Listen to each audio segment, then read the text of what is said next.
Hi everyone, welcome to the Car Chat podcast. I'm here today at Romans International with Tom Jaconelli. Hi Tom. Hello, thanks for having me. Yeah, welcome. Can you tell the audience a little bit about sort of who you are, where we are and what you guys do?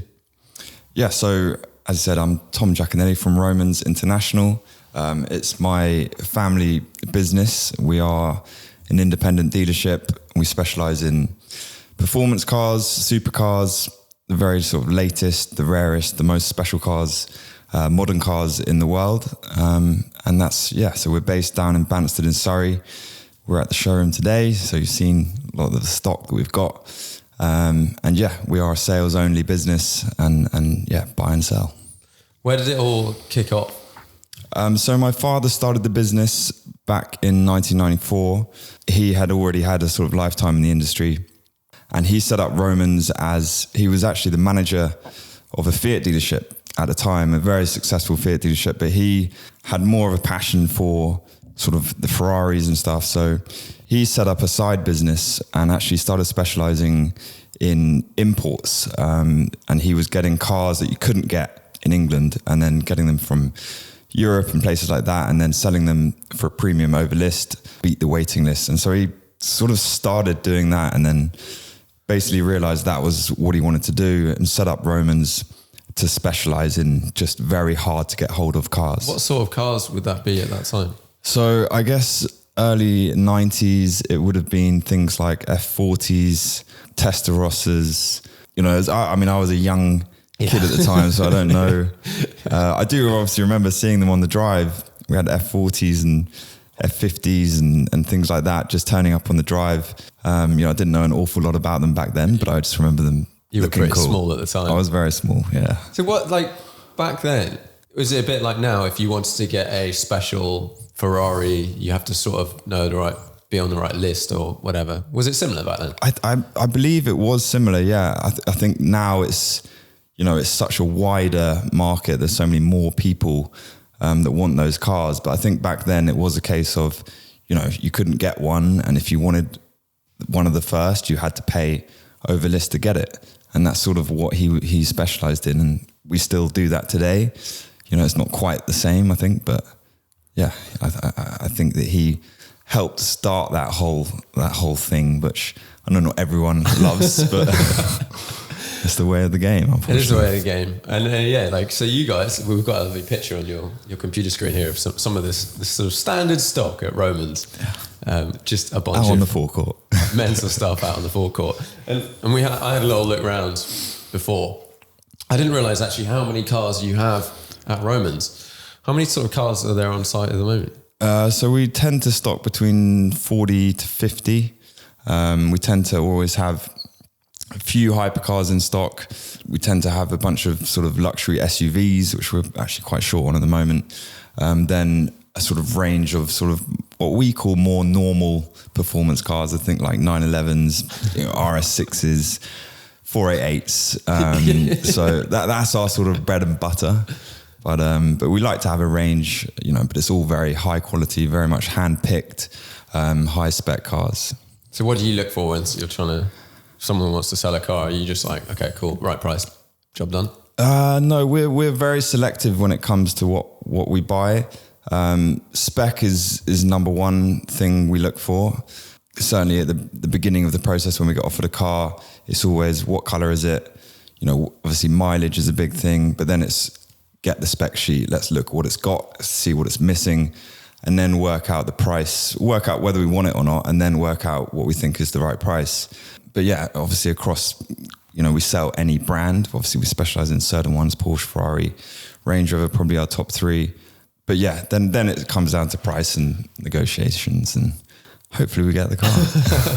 But when you see a lot of cars come through Romans, and therefore you see a lot of specs, and when you're looking, you probably see way more than a normal customer. You would see way more than a normal customer might get to see. Is there? Let's say you've got I don't know. I can't think of a particular car, but okay, there's a lot of pistas around at the moment. Mm-hmm. Is there like a certain things you've got to have on your pista that help sell it, or? Yeah, there's definitely things. Carbon fiber is the big thing. wheels is one of the biggest things on most cars. On pistas, it's less of a thing unless you've got carbon wheels, which are obviously £14,000, which adds some value. But yeah, we see a lot of spec sheets. I've got this sort of database thing where we list all the things we're looking for on each car. But obviously there's so many models now. But they tend to, like, the brands keep a lot of the options throughout their range, but then they bring in new ones, like the Taycan. We're still trying to understand all these new things it has and, you know, what's important, what's not. And I think a lot of the customers don't really know at the beginning either. So yeah, it's definitely a lot of learning that needs to happen. And then I do a lot of that and then sort of make everyone else aware of what we need. Because I definitely find if I'm looking for a car, it's really difficult to know, like with all the sort of stuff that's available now, what are all of the options that are available, and therefore like certain key ones that are pretty great, but you don't know about. I remember it was a couple of weeks ago, maybe a couple of months ago now. I was looking at your website and then I had a look on your YouTube. So you have some YouTube videos and you'd done an AMG GT sort of spec. AMG GTR. AMG GTR. And you went through that's like one of my favorite cars. The car and all of the different, like if you have the XXX pack, it gets the bit of carbon here and all of that sort of stuff. Yeah. So it's quite detailed, but I think, you know, with our YouTube videos, we try and give the buyers like advice and information that they can't get that easily. I think there's a lot of forums, there's a lot of people that don't know what they're talking about out there. So we try and come from a sort of more professional stance and give people the right information to sort of help them with their decision making. We're not saying this is the best car, buy this one. We're just saying, look, this is what this car has and this is what you can get. So hopefully you can use that and sort of help you in your sort of search. Yeah, I think that's quite a good position to come at when you're making videos because like you said, you're not tied to any brand. You're not a dealership for a brand. You just buy and sell cars. So you can provide that information to Joe Blogs. Yeah. And the amount of people actually who say, they come in and say, oh, I've watched one of your videos, it was really helpful. And it kind of, it might not make them buy a car right there and then, or the one we have, but I think in long term, it does have some sort of fruition at the end. I think massively. Like if people have, let's say, enjoyed your content, somewhere down the line, you're sticking in the back of their mind. And if a deal's going to happen, they'll be like, well, I'd rather do it with you guys. Exactly, yeah. Has that sort of thing changed a lot since you've, in the last, 10 years or? Yeah, I mean, I guess a lot has changed. I mean, I came to the business about 10 years ago and we had a really crap website. We had one of the salespeople taking the photos, another one of the salespeople sort of writing up the options, and it was very, very basic. And when I came into business, I naturally drifted towards that and sort of ended up developing a new website. I started doing all the photos, started doing all the descriptions, and I wanted it to be the best in the industry. I think now you'll see across all dealerships, they've got pretty good photos now. Descriptions are a lot better than they used to be, but it has become much more digital, as I know so many things have, but it is important now, especially, pictures, photos sell cars. And, that's, when you put a post up on Instagram, you want it to have that impact, that people sort of fall in love with it and be like, and they tell all their friends, have you seen this car? And that photo sells, and it does so much that, I was very much from early on, our social media and our photos need to be the best. Yeah. Yeah, no, I think it's hugely important to selling stuff. And it always amazes me, like manufacturer launch photos. They're getting better, but not the best. they're like always weird backgrounds and and they choose quite odd launch colors a lot of the time and odd specs. Yeah, it's strange. Think of one of the ones that I've seen recently, Ferrari Roma. It was like great. It was like fundamentally not an awful concept, but it was like a grey car in a grey background. Yeah, just looks dull. What are you doing, guys? Or recently we've had the Rolls-Royce Ghost. Yeah. That was like this week. Yeah. Launched in white. Yeah, interesting choice. But I guess they're trying to appeal to a certain market. The thing is, you can spec them up to look so good. And I don't know why they don't just do that for their launch car and see this is what you can get.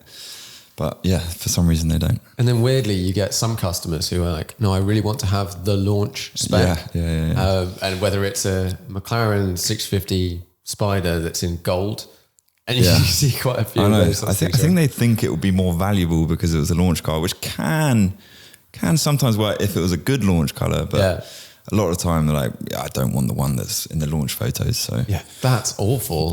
That's the one I'm not going to spec it in. And always shot like super wide, distorted and stuff like that.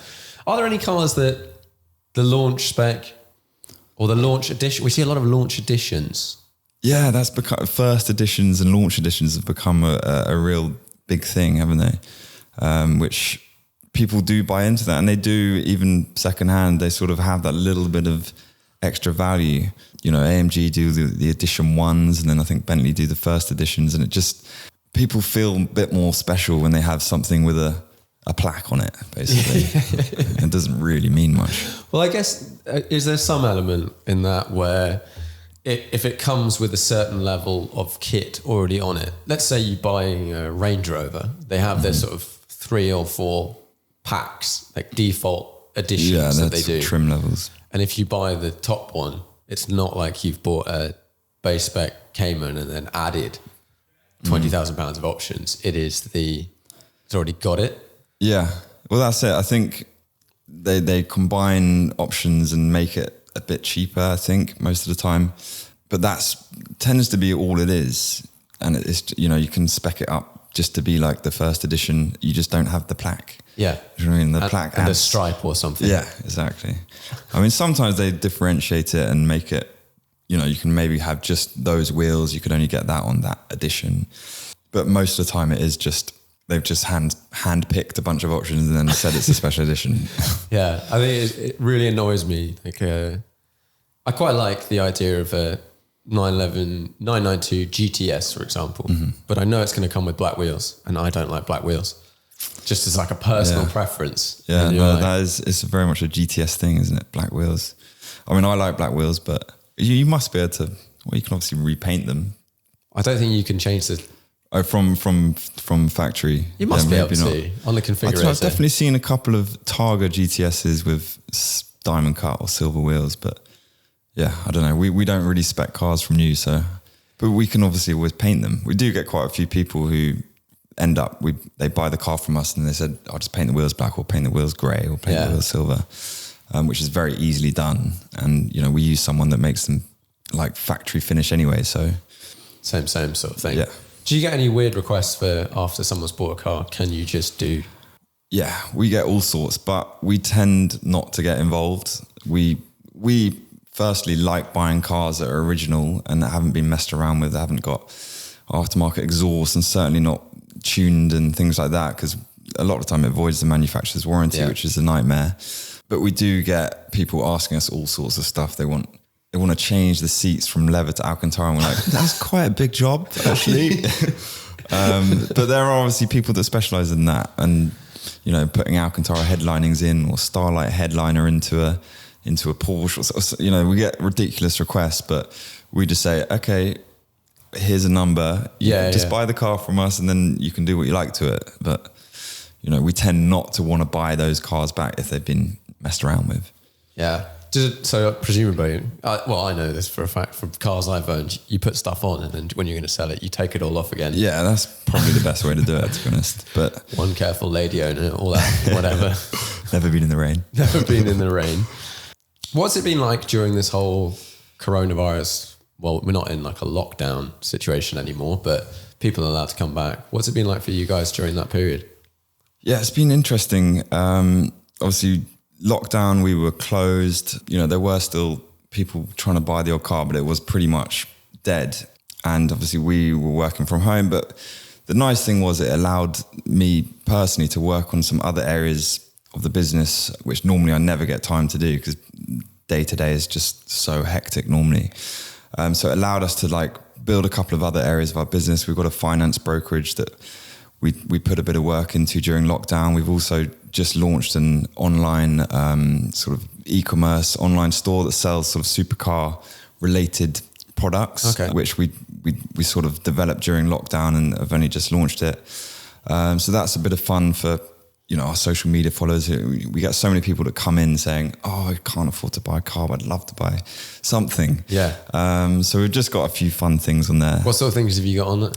And we've got things like the little toy cars, I've got a little SVJ convertible for the kids. Got a few Romans branded sort of carbon fiber photo frames, carbon fiber phone covers. We've got artwork on there, and we're gonna sort of roll out a few things. We've launched it just with a few little bits and bobs. And the thing is, the world's your oyster with that kind of thing. Anything car related could potentially go on there, but we'll see sort of how it goes. And we don't want to put too much effort and time into it, because at the end of the day, the cars, make £5 on a keyring, or you can make a lot more on cars. So that's where we need to sort of focus. Yeah. Well, what's like a typical, if someone wants to sell a car through you, or do you buy in stock, or do you do sell or return, or a mix of both?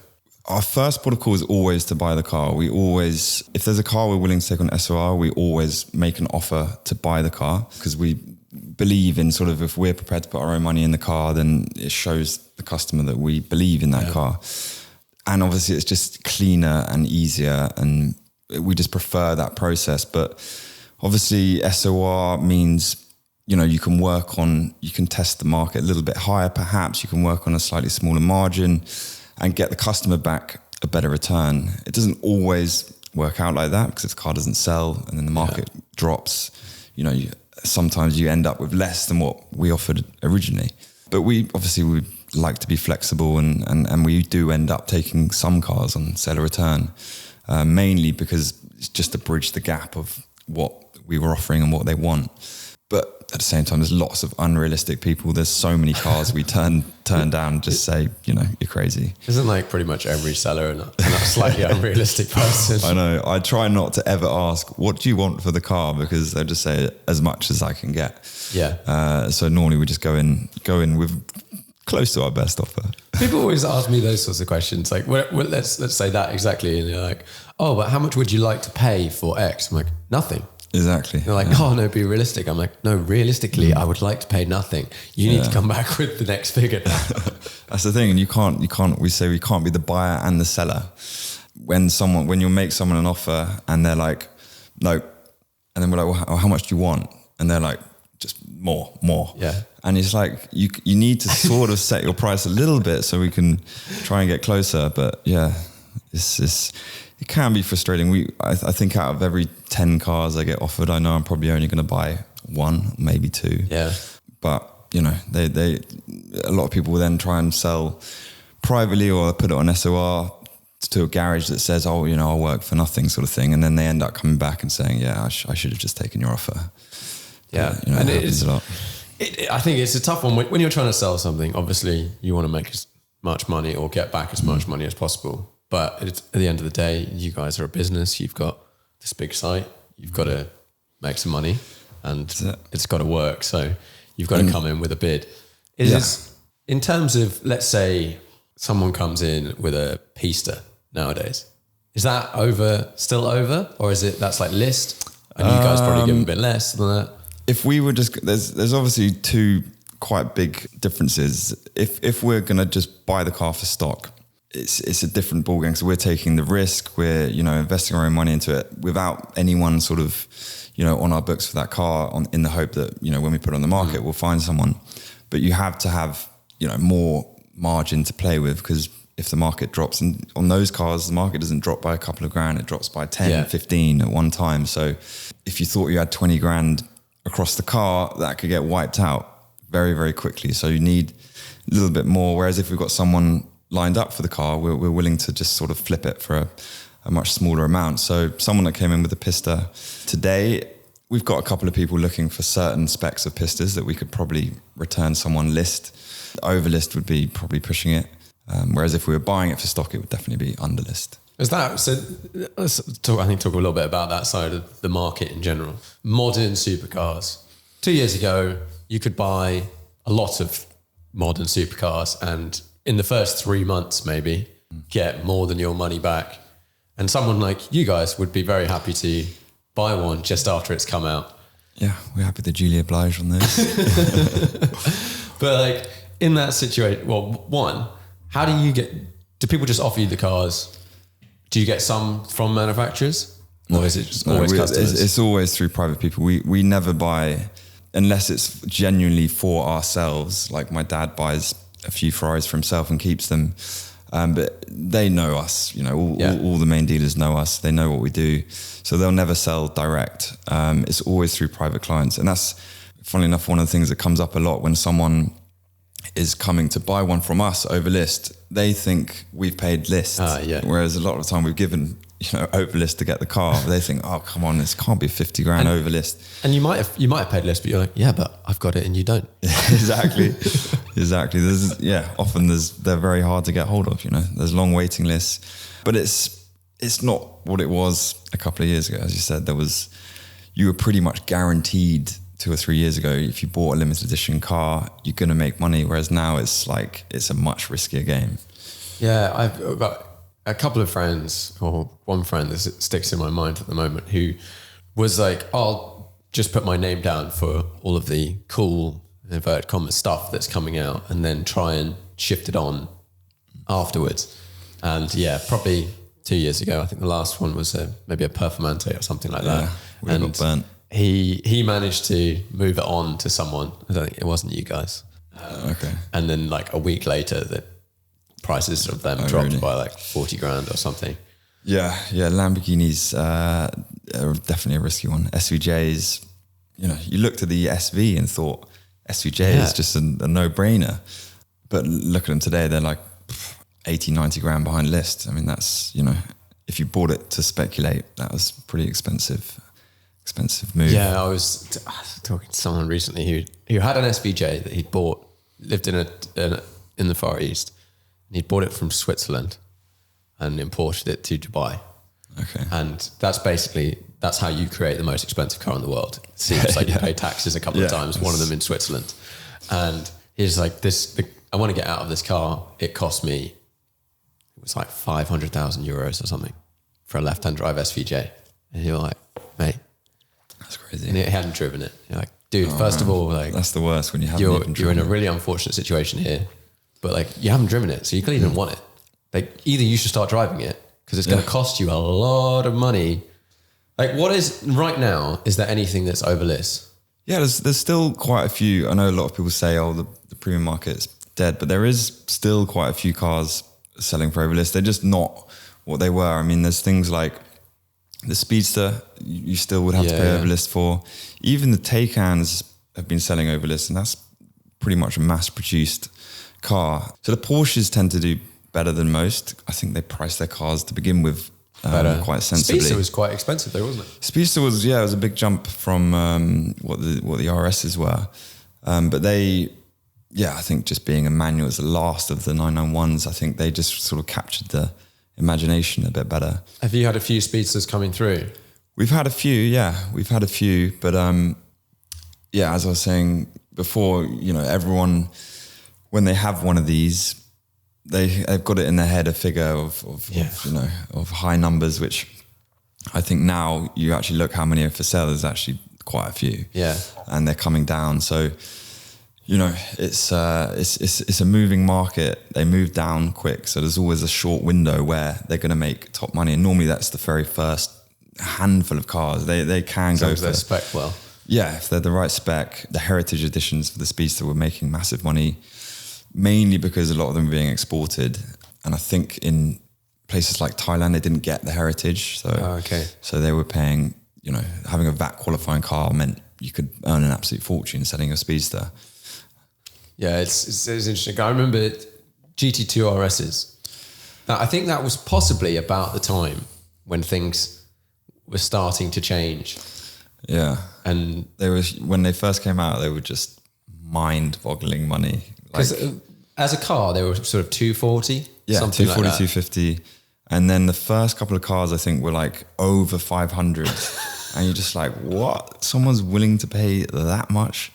And then very quickly, they sort of came down and they came down. And then we had quite a few at a time. And each one we'd buy, it was another like 40, 50 grand less. Yeah. And luckily, that's why it's so important to move the cars quickly and turn the stock, because you can get caught out so quickly. And yeah, as I said, like your 30 grand profit can turn into a 20 grand loss very easily if you don't move it quickly. It was an interesting one because I love Porsches and I love the GT cars, and so the GT2 RS is always an interesting one. But I remember watching all of the reviews when it came out, and the sort of general impression I got from everyone that had already driven it was like, it's good, but it's okay. Whereas you'd see them get out of a GT3 RS or a GT3 or something, and they're just loving it.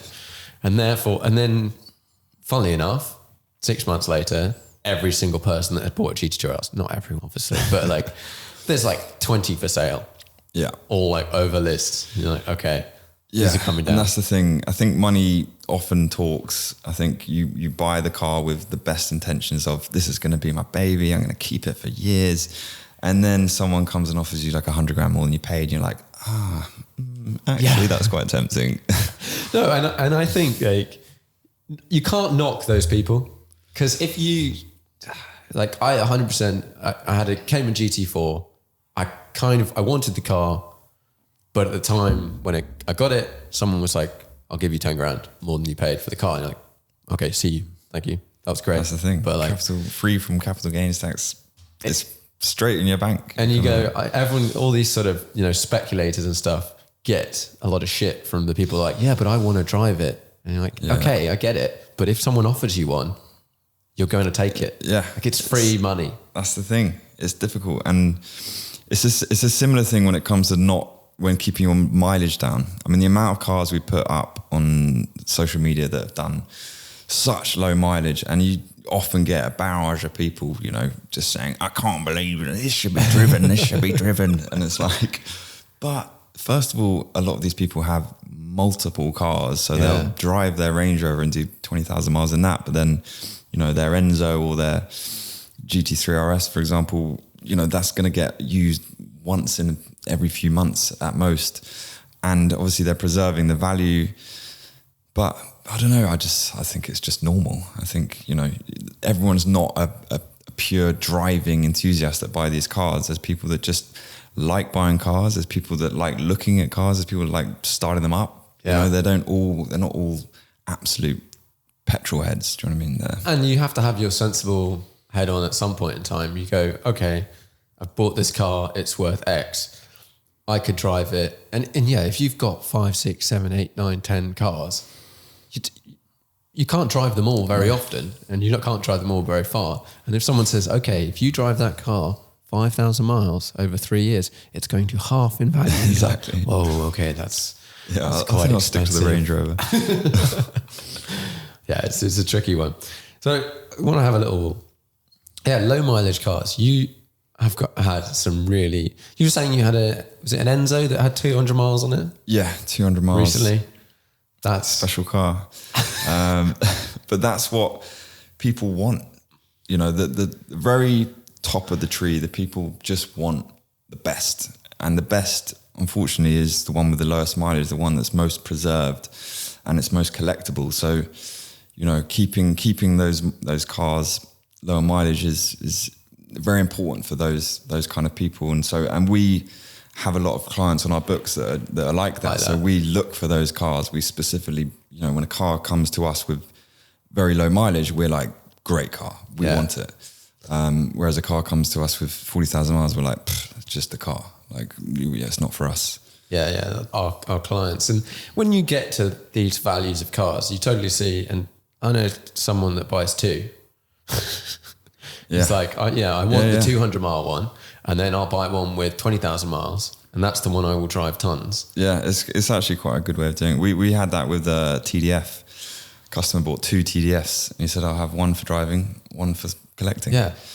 Like, if you can. If you can afford to do it, that's definitely a really good way of doing it. Or if they're both reasonably low, split the mileage or whatever, because your 200 mile Enzo is always going to be, that's the most pristine Enzo on the planet. And there's always going to be one person that wants that car.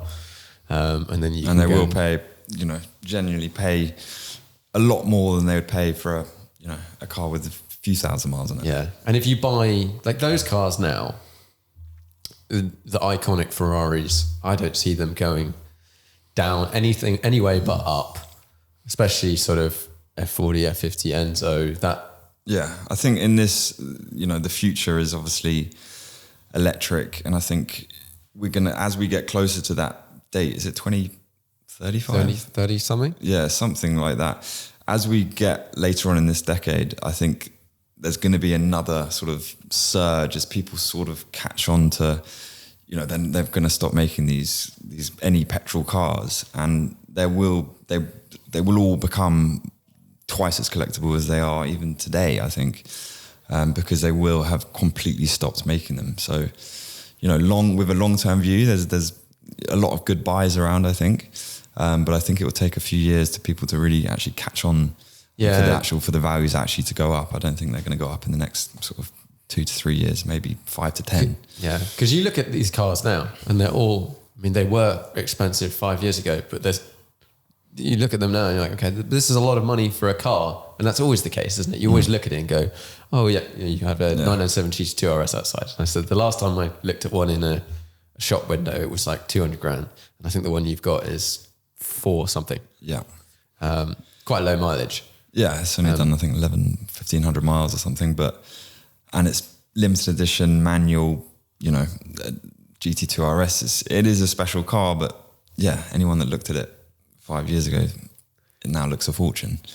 But yeah, and at the time, I remember going, oh, that's it's 200 grand, I think was when I last saw one. It might be 185, and you're like, yeah, that seems like the price. That's what they cost, yada, yada, yada. Like, oh, I wish I'd bought it, 10 years ago. It's like, yeah, but at the time it looked expensive. Yeah. In hindsight's always a wonderful thing. But even the newer cars are a lot more expensive. Do you know what I mean? Look at the new 992 Turbo S. There's cars that list to 180, 190. I remember when I first started and we had 997 Turbo S's, and they were like, we had a barely used one for like 80, 90 grand. So, they're more than double. So kind of, it's all relatable, and kind of, 400 grand is yesterday's 200 grand. Which is mad, because people don't necessarily earn much more. No. Most people don't earn much more than they did 10 years ago. Relatively, obviously, there's a few people. I thought there's a millionaire born every day, isn't there? Well, yeah, billionaire in China. Like, when they start buying your LaFerraris and your Enzos and stuff, that's it. They're all just going to have gone. Yeah. That's when the price really will go mad. I thought we go through some of the cars I've seen walking around, and you can tell me a little bit about your thoughts on those cars. So you've had a couple of LaFerraris. Mm-hmm. Have you driven most stuff, or not really? I've driven most stuff. When I used to take the photos, we used to do them across the road, so you got to drive every single car across the road. But now I've got a photographer that does it all. I rarely get to drive them, to be honest, anymore. If something really fresh comes in, like a Taycan, and I just want to kind of get a feel for it. And I do actually encourage the sales people to have, drive it around the block or drive it up the road to get a feel, because, when you're selling these cars, we have so many different models. It's hard to know everything about everything, but if you've been in that car and you've driven it, whether it's 1 mile or 20 miles, you instantly understand that car better, and you get passion from driving it, and it comes across. I can see it in their eyes when they've driven a SVJ and then they're selling it. They're like, it comes across, and the customers buy into that. So I think it is important to drive the cars, but I personally don't get to drive many of them, if I'm honest. No. But have you ignoring these things? Have you had the chance to drive most stuff? So if I said like LaFerrari, have you driven a LaFerrari? I have driven a LaFerrari, yeah. I've driven a LaF. I've driven the 918, the P1. I have driven most things, to be fair, that we have in stock. But what's your favourite out of those three? It depends what kind Ignoring of the amount of money they might make for your business. I guess it depends on my mood. If I'm after something a little bit to kind of waken me up a bit, I'd probably say P1, just because you feel alive in that car, and it's sort of quite hairy and quite scary. Whereas a 918, you feel, if I wanted to potter to the shops, I'd rather be in the 918. It's much smoother and nice. But if you wanted to feel extra special, then you'd go with the LaF, I think. But they all have their little, quirks, and they're all different in their own way, and they appeal to different people, I think. Yeah. One of the cars, just looking around, you're saying a lot of cars end up, because you've got so many on site at the moment, out somewhere outside, and it's now got to the point where there's like a bunch of pistas and superfasts and stuff like that outside. With superfast, a car that interests me a lot, because I kind of would want one at some point, or an F12, but and the superfast is just the newer one. But you look at those now, and people bought them a year ago for 350. Yeah, a high spec one would be 350. A low spec one's probably 290, 300. And what if you want to, if you can get a low mile, you've got a couple for sale at the moment. Yeah. What are they now? So we've got one up for 235, one up for 260, which is literally 3 months old. So yeah, Ouch. I think the problem is a lot of people ordered them back in probably 2017, 2018, when everything was good news, and they thought, right, the latest Ferrari 812, got to get my name down for one of those. And the market's changed quite a lot in the last sort of year to 18 months. And so now, they're not worth anything like what people paid. And, the V12 Ferraris never used to hold their money well, so I don't know why everyone is that surprised. But there's been some painful conversations, and I'm often the one that has delivered the bad news, because I get offered the cars, and, whether we sold it to them or not, it's never a nice conversation to say, the car you paid 350 grand for is now worth 240, and you've done 600 miles in it. Yeah. You know what I mean? It's Just go and do like 10,000 miles and come back, and then that's the thing. It'll cost you 10 grand more than it did. That's the thing. I think people, everyone enjoys buying a car. When it comes to selling their car, it's not always the most enjoyable experience, but obviously we try and make it as painless and as seamless as possible. That's why seller return, I think, actually is worse. Obviously, if you sell it quickly, great. But the longer you have the car, and it really can drag on and become quite a unenjoyable experience for everyone. Yeah, not good for you, not good for them. No. Definitely not good for your relationship. Exactly. But if the car, we blame the car. Do you think those cars? So if you looked at sort of going back historic Ferrari, not like necessarily historic ones, but V12s, where they seem to have bottomed out, like a 599, versus what is it like? Is it for like 612, and then we don't tend to deal in them very much these days. But the 599s, I think you could pick one up in the 60s or 70s. I think.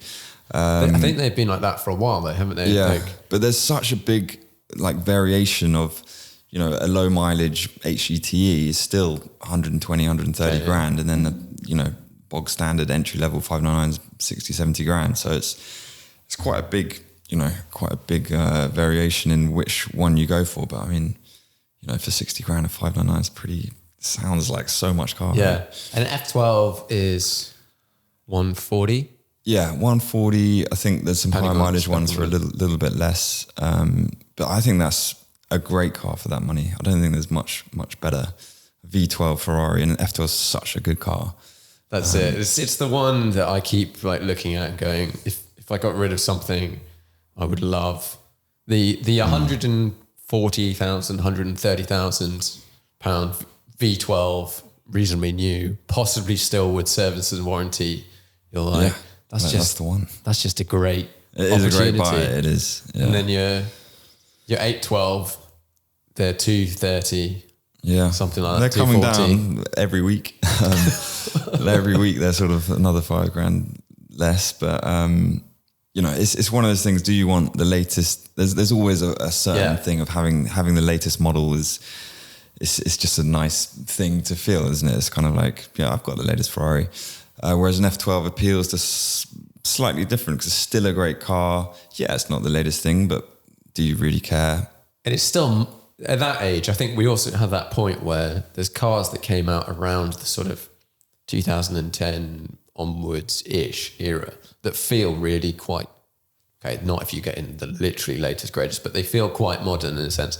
You can have Bluetooth, you've got your stereo, aircon, all of that stuff, but it's just not literally like the one that's out right now. But that's the thing, it's now, I think, yeah, that sort of era is still, it still feels modern. There's still so many cars, you know, even I think I got into a 2011 R8 the other day, and I was like, oh, actually, and I was expecting it because it felt really old to me, but when I actually got in it, like all the tech was still really good. So I was like, oh, actually, yeah, it's not that old. And probably in 2011, it felt really, really new and really high tech, but it hasn't, the latest R8, I'm sure, has got loads of new gadgets on it, but, you know. It hasn't changed much. Like not hugely. I don't know whether it's the point that I sort of got to sort of being an adult-ish, you know, like that was around 2010-ish, depending on how you define. I don't think I've got there yet anyway. But like the tech at that point in time, if you bought a really nice car in 2008, it had a bunch of tech. Whereas if you bought a cheap car, it possibly didn't. Yeah. Whereas now, every car on the planet has CarPlay. It's just that Ferrari charge you £2,000 for it. That's the thing. Like we have a couple of Ford Focuses, I think, just as runabouts. Yeah. And I'm always amazed when I get a lift from them that how good the tech is in there. It's like, wait, this you have to pay, and they're like, yeah, standard on the Focus. It's standard on the Focus. I'm like, what? Or you have to pay $2,000 for that on anything else. Or you can have the technology pack, which costs, I don't know, £450, and that includes your 6-speaker sound system, your Apple CarPlay, heated seats, all of this stuff. I don't know. They get away with so much, the top brands, with just charging you through the nose for options. It's crazy. Have you come across many high end stuff that's just been missing an essential item, like, I don't know, a lamp that didn't have aircon or anything like that? We do get that, but there's always a spin that obviously there's normally a reason why the owner spec'd it like that in the first place, and I guess you have to use that. If a car didn't have, you know, if a GT3 RS didn't have ceramics, for example, the reason is probably because they wanted to track it and they didn't want to have to replace the ceramics, which cost an absolute fortune. So you put that spin on it, it's going to appeal to someone who wants to track it. Similar thing with, I guess, aircon. You know, it adds weight, and that's not much of an argument, is it? But yeah, it's very rare. And if it is, I think we had a Speciale which had no nav, no aircon, no Bluetooth, nothing. Dear. But it looked the absolute bollocks because it was Tour de France blue, the tricolore stripe.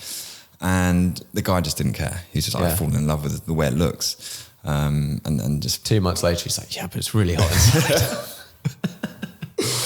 Yeah, I didn't have that conversation with him, but it is possible, I guess. No, I just find it funny that some of these people make these decisions, and I get it. People are like, I want to have, like having your launch edition or whatever, I want to have a GT3 RS that's as light as it can be, even though having aircon might be 4 kilos or something like that. Yeah. And they like their lunches or whatever. But you sometimes question the salesman, don't you? It's like, no, tell him, because it devalues the car a lot of the time.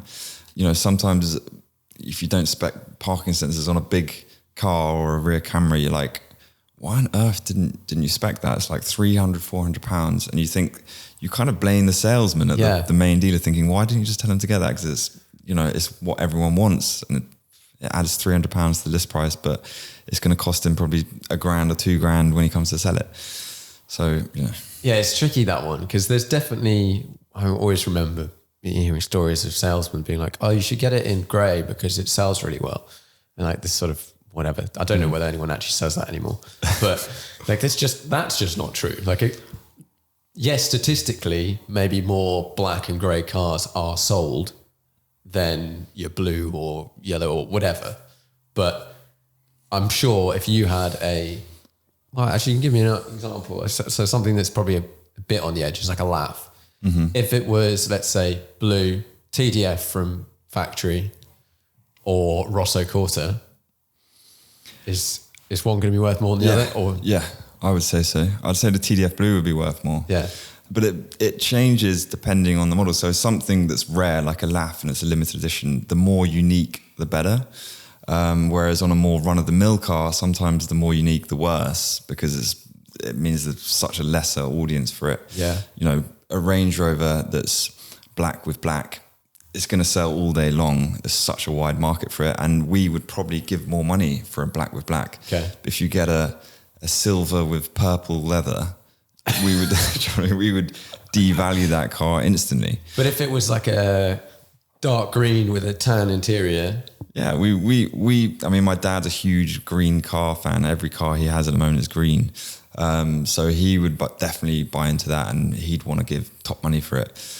But yeah, for me, the blacks and the greys for the more normal cars, I would personally offer more money for those cars because I know there's a bigger audience for them. Yeah. Whereas, you know, the sort of funkier colours, great on a limited edition like a 918 or a P1. I mean, it's still got to be tasteful. You've got to. That's it. It's got to be a good. Yeah, that's good the spec. thing. That's what you always should ask for pictures. It's one thing going through a spec sheet and thinking, oh yeah, that sounds good. But as soon as you see pictures, it's a whole different ball game. You know how the alloys set off the the black bits, and you know, and it's an emotion thing. You know, people buy cars on emotion as much as they do with, you know, looking at the values and things. Yeah. What gets you excited car-wise? What do you like in a car?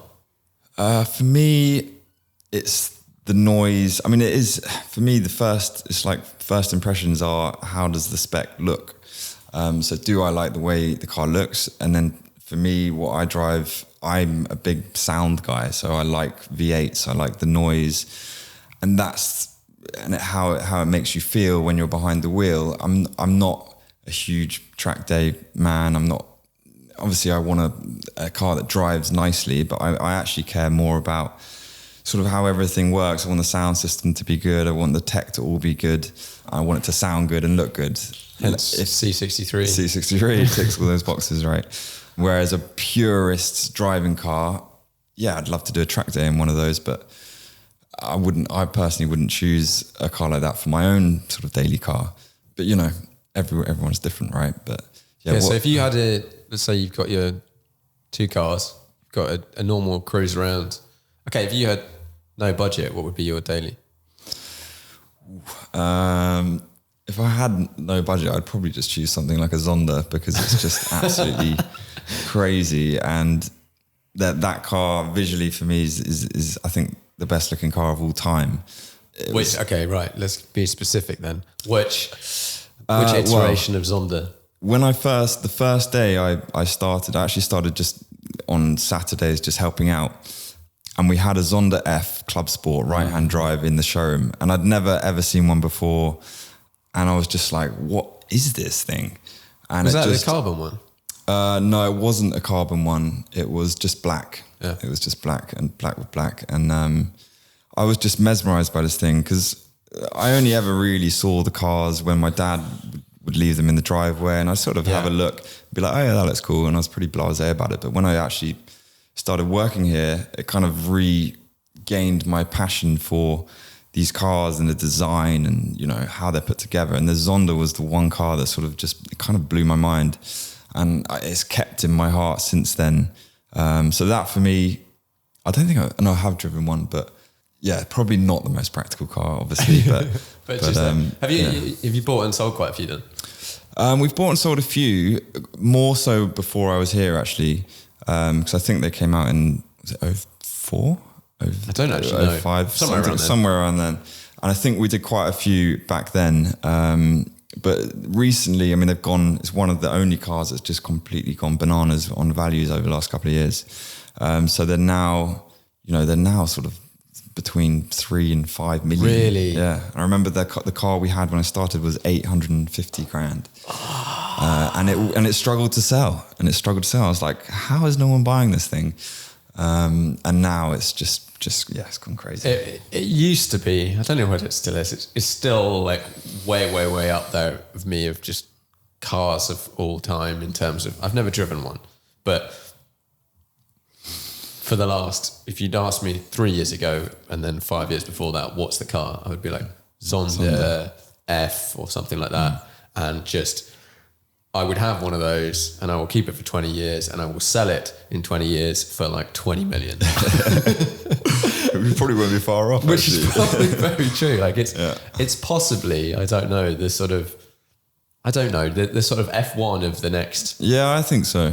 I think, that era, obviously you've got the Veyron, but not everyone loves the Veyron. I still think it will be a good long-term investment, but it looks more of a sort of bug, doesn't it, than the Zonda just has got so much flair. Yeah, and I think you have to sort of, I think with a Veyron, and the same with a sort of Chiron, to me, you have to explain it a bit. Yeah. You have to be like, they're like, oh, what's that? I'm like, oh, well, it's like the fastest car in the world, but it weighs 2 tons or whatever. And it can do that speed whenever you like, wherever you like.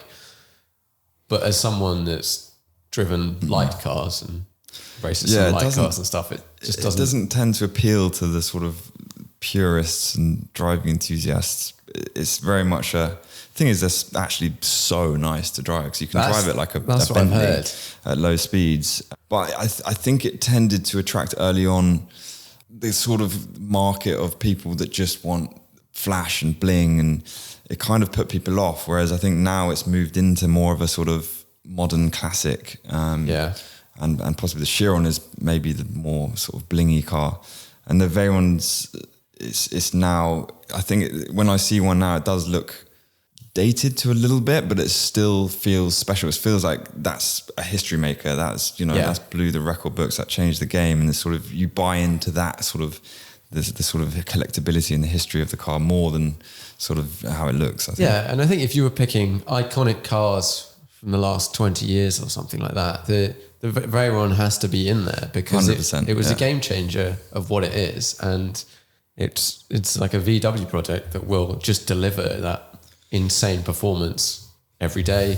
And if you lived in Germany, you could just drive to work at 250 miles an hour. You actually could. It's quite funny. One of my good friends lives in Germany. Okay. And he has a 12C. And another friend lives in London and has a 720S. But the guy in Germany, he's like, I do 200 miles an hour like 5 times a week. I'll be exhausted by the time I get to work. He's like, it genuinely cuts down my commute by like quite a lot. Whereas you own these cars, a modern supercar now is so, one, they're so expensive, they're so quick, and you can only drive 70 miles an hour in the UK. And they're so under their performance threshold. When the roads are clear. Yeah. I mean, I barely make it over 35 on my commute. Yeah, me coming here, it's like 30, that was it. Maybe 40 for a bit. Yeah, it's quite interesting. Are you interested in the electric cars? I am. Our family, my brother actually is very much into electric. He runs an electric bike shop. So we're sort of very aware of sort of electric technology and it's obviously going that way anyway. In the car world, and living in London as well, you're sort of aware of, how things are changing with emissions and sort of, whatever the mayor's kind of creating all bike lanes, changing everything to sort of suit bikes and electric cars. Look, it's hard to get passionate about them, but you kind of have to accept it. And, the tech is very impressive. We sold quite a few Teslas and you've seen a couple of Taycans outside. So, we embrace it. We move with the times as the times move. So, there's always going to be a market for this petrol, combustion engines, V8s. There's always going to be that market. But the newer the cars get, the more and more hybrids and electrics there's going to be. And, that's what we sell at the end of the day. We sell the latest cars. So, we will embrace it. Have you had any fully electric, high end stuff yet? Not that there is much actually. Yeah, what is that? I'm trying to think. What is there? There's the Rimac. No, we don't. The thing is, when it comes to the hypercars, there's so many coming out, right? I think Lotus have got one. Yeah, you've got all these we get approached by lots of random brands from like across Europe who have created this thing and they want to charge 5 million for it, and you're just like, who's going to buy this unless you're just absolutely nutcase? We know our client base. Our client base want the top marks. They want Ferrari, they want Porsche, they want Mercedes, all the mainstream brands. We don't tend to do much with Koenigsegg. Yeah. But I mean, I'm open to that market. I think it's a risky market because I think the values have sort of a bit all over the place. But yeah, most collectors who we deal with, a lot of them, they want, as I said, Ferrari, McLaren to a certain extent, Porsche, and just the sort of the well-known brands. Stuff with like a lot of history, and backing, and all that sort of stuff. Yeah, I agree. There's so many companies now that, like you said, are making like, we've made a we're making 5 of these and they're going to be £3 million. You're like, okay, cool. But like, get your mates to buy them if they'll buy them. But there probably aren't that many other people. No, I mean, I think they'll end up selling like 1 or 2. The thing is, I think there's a lot of billionaires out there who love cars and think, oh, I want to build one. And, you know, I just don't think it's commercially viable. It's a great way to make yourself not a billionaire. Exactly. I mean, there was a guy, I just got back from Mykonos, and a taxi driver, I started talking to him about cars, and he goes, oh, my friend is building this car. And it was this Greek guy, and he was going to charge 4 million euros for it. And I was just like, good luck. Yeah. It looked pretty cool though. I think I've seen a picture of that, and I was like, it looks quite cool. But then you look at all these pricing. One of the cars we've had recently that's a similar sort of thing, really, but is the Gordon Murray's T50. Now that is a proper car. Yeah, and it's weird because I don't think I haven't talked on the podcast about it at all yet, but for me, his ethos is exactly what I want in a road car. He's nailed it. Like, I think he's nailed it. It just sounds so goddamn good, doesn't it? Oh man, it's just mad, isn't it? The numbers on that car, and the fact it's a manual, the fact it's central seat position, the fact it's naturally aspirated. It's the size of a Boxster. It's got like whatever, a couple of 100 litres of luggage. You can have 3 people. 660 horsepower doesn't sound like very much nowadays. Yeah, it doesn't. But when you combine it with the weight and everything, it's just it's mind blowing. And I think when it first got announced, people were like, okay, it sounds interesting. And I think now it's like, that's the car. That's the one you need to get. A friend of mine's just been accepted and approved to get one. Yeah. And I think it's not going to be that easy to get one. I think people originally thought, oh yeah, it's so expensive. You'll be able to buy one, but you won't. I think we've probably had that window of 2 months from when it came out. Yeah. Before it came out, you could 100% get one. The day it came out, you could still get one. I wonder if now that the hype and people start talking about it, people are like, but do you realize how bloody great this thing should be to drive in comparison to anything else? Yeah. And I think from what I've heard, it's not that easy to get one. I think they approve. I've been told there are people that they've said no. They probably wouldn't let you guys buy one. Nah, probably not. I mean, can I say it's for myself? Maybe. Come on. But yeah, my friend who's quite well known on Instagram, Wapham. Yeah. He's been approved and he's put it all over his Instagram. So he won't mind me saying, but he is a huge petrol head, a huge enthusiast. So he's the exact sort of person they want to be driving it and sort of posting it. But they probably don't want, obviously they want no flippers, but they don't want to, I don't know, Gordon, I don't know what exactly. I imagine first of all, they want to sell them all. Yeah. I think once they've sold them all, or once they start thinking we are going to sell them all, then they'll start being, they might be a bit more picky, but I think they will sell them all quite easily. Personally, it's just mad that it's like like we said, it's a random brand. Like he's a cool dude that's clearly knows where he's at, and the project sounds amazing, but it's not your Ferrari, it's not your McLaren, it's not your Aston Martin. Although what they're doing, all of these major brands that are coming out with, let's say like Mercedes Project One, Aston Martin Valkyrie. I keep hearing stories every other day of like how that when are they going to come out? It's been shutting down. Yeah. Well, it's come out in 2018, then 2019. They're like, it's going to be this year. It'll definitely be 2020. Definitely 2020. And now it's 2021. It's just like, come on. And they were all like with Aston Martin. Obviously, Aston Martin is going through a difficult time at the moment, and I hope the DBX pulls it back. Yeah, I think, and I like the way it's Lance, right? Lance Stroll. Well, it's his the main guy. Lawrence, sorry. Yeah. It's all right. I don't know. Stroll. I like what some of the things that are coming out. Like they're going to really scale back production. I think one of the biggest problems with Aston is they were just building cars that no one had ordered and then just giving them to all the dealers, and they were just sat there, non-advertised, and then they were giving huge discounts off brand new cars. It just killed the brand. And from what I'm being told is that they are now only going to be built to order. which means there's going to be much less around. It means they're going to hold their value better. Hopefully they don't do crazy discounts from day one. But I think that will really help Aston and make them more exclusive, which I think has been lacking in sort of recent years. I think Aston and McLaren did a similar thing. Like with it used to be there were special edition cars. All manufacturers have sort of done this a bit. Ferrari have done it whereas now the special edition has sort of become the normal edition. Yeah. Well, there's more special editions than the normal ones a lot of the time. Yeah. And then let's say, I don't know, a 600 LT or something like that. We know there was loads of them. Yeah. And when you look around, there's loads of them. All the dealers have loads of them. And therefore, unfortunately, the price is just going to drop. Yeah. And they're doing all these, like Aston was doing lease deals for, I think it was like £1,000 a month with like very minimal deposits on a new whatever.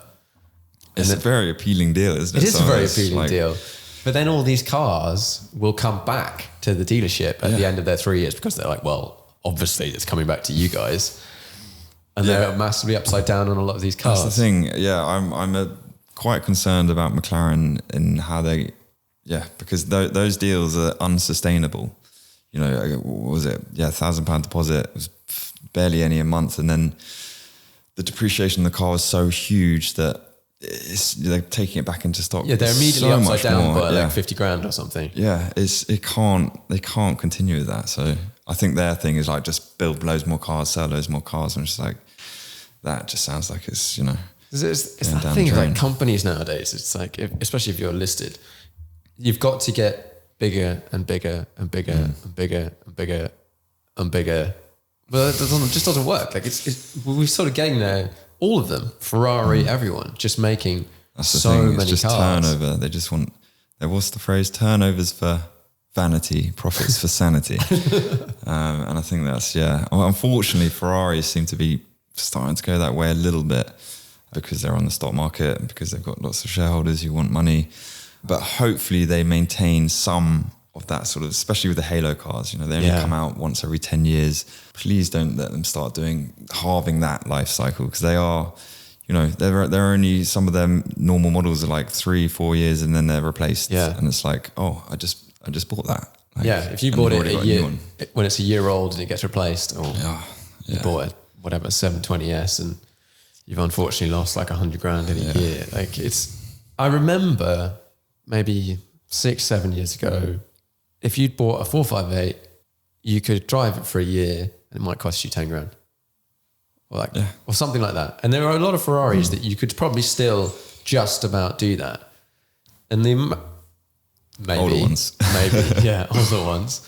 But you look at these cars now and basically you're a one-time buyer of a new supercar nowadays if you buy it, most stuff, because it just costs you so much to own that you're just never going to do it again. I guess some of it is, are you prepared to play the game to get something special, which is there's been a lot of pie on people's faces because they were made to buy a Lusso or a Portofino thinking, oh, I'll lose 30 grand on that. But they got the Pista and they thought they would make 50 grand on that. And obviously the Pistas are not making anything like that anymore, at least. So playing that game has not worked out. My dad has become a Ferrari customer and he's got an 812 and an 812 GTS coming. He thinks everything he'll lose on those he'll make up when he sells the 812 lightweight GTO, whatever it's going to be. Which should be quite soon, I think. I think they'll announce it soon. But it all depends how many they're going to make. And I just don't think the market is anything like it was when the TDF came out and was £1 million. And which is mad because you look at those cars, yes, cool car, rare, whatever. But at that point in time, 599 GTO was like 900 or something bonkers. And I remember looking at those cars and going, but that's a 599 with some bits on it. That's an F12 with some bits on it. This is going to be an 812 with some bits on it. Whereas you could, at the same time, go out and buy an F40 for the same amount of money or something. And you go, crazy. Well, one of those is like a hypercar, super crazy carbon, whatever. Even your laugh at that point in time was like 1.5 or something. Yeah. Like $1 million for a normal everyday car.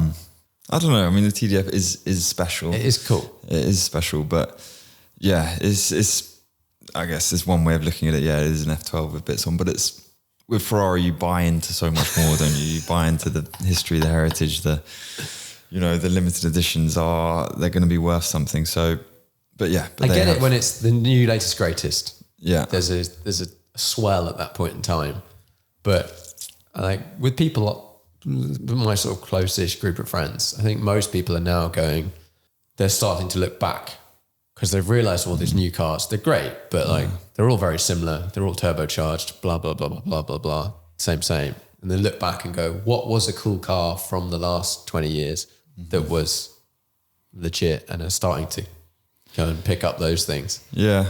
I guess you like, I rarely look like before my lifetime for a car that I would, if I was looking to like buy some older cars and put them away or whatever, like I would rarely look behind when I was born. Yeah. Because it just, I don't know, it doesn't When were you born? kind of 85. Yeah. And I wouldn't even know what to buy before 85. But as soon as I'm in the 90s, you would look at F40s and F50s and things like that. So that would be the car. I mean, I had an F50 for my wedding day, which was the car I wanted, and a yellow F50, and I'll always remember that. And I hopefully one day I'll maybe buy that car. But yeah, it's I don't know. I'm appealed more to the latest things. I think naturally with working at Romans, you are, and you look for the latest and greatest. But okay, but if I said to you, you could have a Carrera GT or a 918. I would go 918. Fair. I would. Speciale Pista? I'd actually prefer the Speciale. Okay then, so there we go. Yeah, so there we go. I guess, I don't know, the Speciale feels, I don't know, I think it's the special one, isn't it? It's the special one.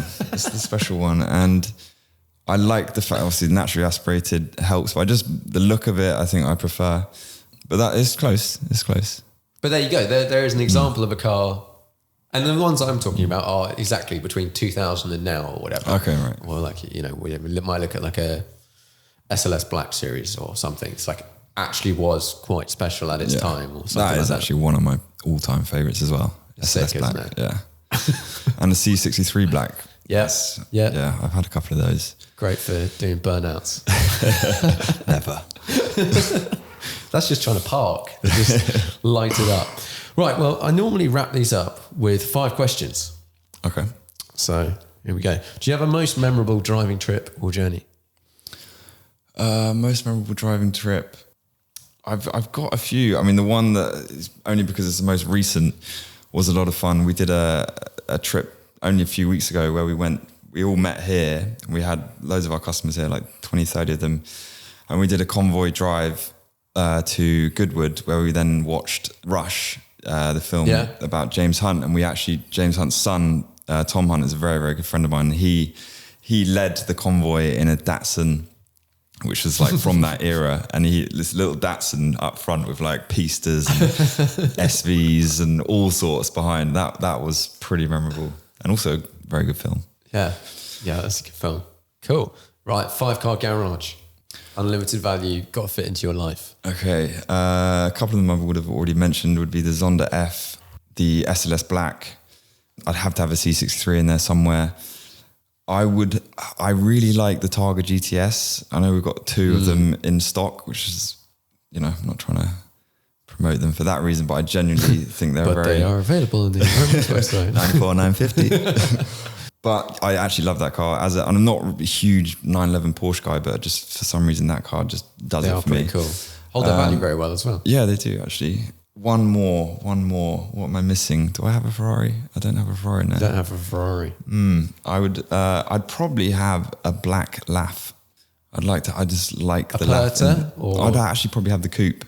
I think there's something very sort of cool looking about a black LaFerrari. It's definitely pretty mean. Yeah, it does look very sort of stealthy and badass. Fair enough. There's my 5. There's your 5. Okay, if you can only drive one car for the rest of your life, it's going to have to be a C63. I know it's a bit of a cop out, but I don't know. Just if I'm ever in doubt what I should drive next, I'm always like, I'll just get a C63. C63 coupe. C63 coupe. S ideally. Yeah. Or the Black Series, I would happily go back to a Black Series. Would that feel a bit retro? Yeah, but it just looks. I wouldn't have the wing, the aerodynamic kit. But, okay, yeah. Still have the wide arches. I'd have the wide arches, the grills in the bonnet. But yeah, maybe the tech would feel a bit old school and the music and everything. But I'm sure it'd probably still be all right. Yeah, it'd be all right. I miss cars with those sorts of arches. You don't get modern cars with like hilariously DTM style things. Although the new SLS Black Series looks pretty ridiculous. What the not GT, SLS, AMG GT, GT Black Series. Yeah, it looks mad actually. But then you look at the GTR Pro and think half the price. Yeah, pretty much pretty very similar. Okay, what do you think is the most undervalued car at the moment?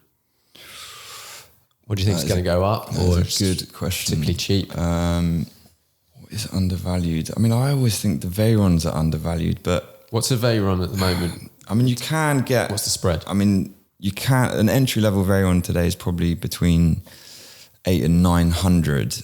I know, it's still entry level. still sounds a fortune, but I just think for what they are and what they cost new, what they cost to make, they just seem undervalued. But I think the problem with them is the running costs. They do cost a lot to maintain. Yeah. You have to put new tires on them, and servicing's a fortune. But yeah, I think maybe in a more price affordable bracket, what is undervalued at the moment? I don't know. Everything seems to be kind of about where it should be. I think, yeah. I'm trying to think of something we've got in stock to give it a little plug. What's the car you can't sell? The bloody veyrons. But yeah, can't think of it. I'll say veyron. Veyron, fair enough. And what's the most interesting car to you right now? What are you Googling? What are you looking at? What are you think? As we've spoken about it, the Gordon Murray car, I think that is definitely the most interesting thing that's coming out. I'm also very intrigued by the Project One when it eventually comes out in a more affordable price bracket. God, that doesn't matter. No, it's just whatever you look. I think, you said, the Gordon Murray car is really quite damn interesting. I just want it to come out now. Yeah, I think it's going to be a while till you see them on the road. And then I'm waiting for the second Gordon Murray car, or the third Gordon Murray car. You might be getting on a bit by then. Yeah, I know. Yeah, but if I put some money into some good investments now, maybe by the time then, because it's all very well making a £3 million car, which is, fair. It's going to be amazing for the people that can buy it. And you could say that a pretty much amount, any car really. But like if he made one that was in the 200 to 500 range, maybe a little bit heavier, different engine with a similar concept, I would buy that car. Yeah, I think a lot of people would. I think like Koenigsegg are trying to do that, aren't they? With their is that what's it called? That's like a 4-seat, but it's not. Yeah, it's not cheap. I think it's still like €1 million. Oh, is it? I didn't know that. Maybe 800. I was looking at one this morning actually on Instagram. I was thinking actually, it's quite cool. It's sick. Yeah, but I was expecting it to be like the cheap Koenigsegg, but I think it is. Oh, it is. I guess the normal ones are an absolute fortune, but yeah, I thought it looked quite cool. It is that is a pretty sick looking car. Did you see that the Lisso's been discontinued? Yeah, which is sad, but makes a lot of sense, I think, because I don't think anyone, if they brought out a new one, having seen how much the Lusso's lost, I don't think anyone would buy a new one because they'd just be like, well, that's a ticket for a guaranteed £100,000 loss. And obviously the SUV, I think, is maybe one of the reasons why they're going to discontinue it, because it sort of does an SUV's job.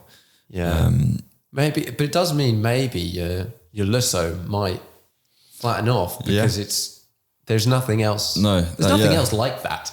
No, the last of the V12 2+2s, yeah, and maybe FFs as well.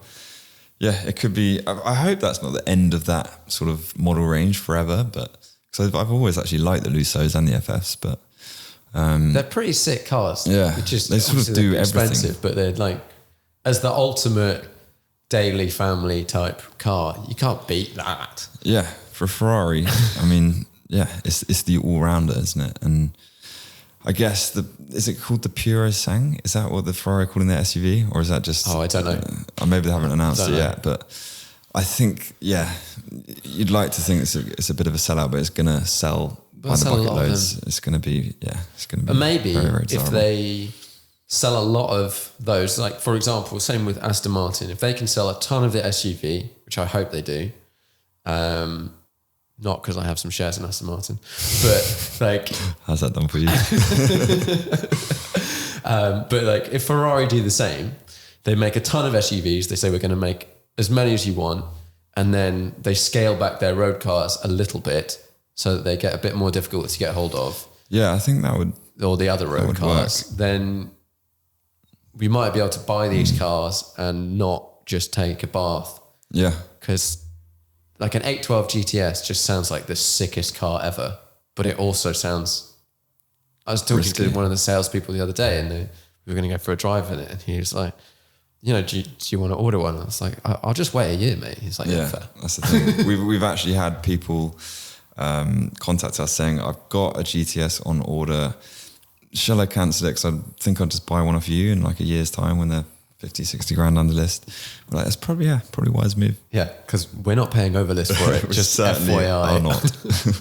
But sick car. Yeah. A little bit like a Lisso. Yeah, it looks V12 very roof cool. down. Yeah. Got a boot. Yeah, I've seen some of the demos at the Friday is quite cool specs as well. Yeah, they've done nice specs. Yeah. And we had a DBS Volante that someone was with, and we went and looked. And when you compare the cars directly, because this is the sort of competitors. Supercars. Yeah. Yeah. The boot on the DBS is tiny. Yeah. And the interior is a bit not amazing. The GTS boot is good. GTS boot is big. Right, okay. Or like... Yeah, I haven't actually seen one in the flesh yet. Oh, it's sick. Well, it's not massive, but you could put 2 hand luggage size bags in it or whatever. Okay. Whereas the Aston, you can't. The Aston, there's not much space at all. But yeah. I think it will do better than the coupe for sure. Probably also because a lot less people will order it. Yeah, there will be, I think, people cancelling. So, and I just think the fact it's the first V12 drop top Ferrari for a long time. Yeah, and like production one. Yeah, production one. We were with my girlfriend the other day, and an F12 drove past. And she knows I kind of want an F12. She's like, and we'll be talking about getting a convertible at some point in time. She's like, why don't you get the convertible F12? I was like, well, funny story about that. That's quite a tricky one. I think there's like 6 of them, and I think they're like 4 million quid. She's like, oh, okay, maybe not.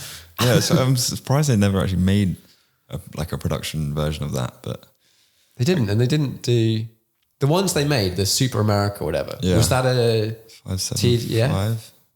Was that a 575? They did an Super F12, America. didn't they? No, the F12 was called TRS. F12 TRS. No, but that was a one-off custom. Yeah. It wasn't a real. But model. Didn't they do an American 4 or something? That was actually a convertible. American 4? For 4, like someone in America, they got sold in America and there was like 4 of them. Yeah, possibly. The last production model was the Super America, wasn't it? Well, no, that's also a limited edition, isn't it? That was limited. Yeah, this is going before my time. I don't think there's been a production V12 convertible for a long time. Because they had the Barchetta, that was also a limited edition. I don't think there's been one. There's just not for a long time. I'm sure. Not since I've been alive. Yeah, yeah, exactly. Back in the days of 275s or something. Yeah. Cool. Well, thanks very much for coming on the podcast. Pleasure. It was great to come down. Thank you very much. Probably have a little poke around, take some pictures and whatnot. Yeah. Who knows? You might pick up that little convertible that your missus wants. Maybe. Or you can point some in my direction. Cool. Well, thanks very much. Cool. Cheers, Sam. Cheers.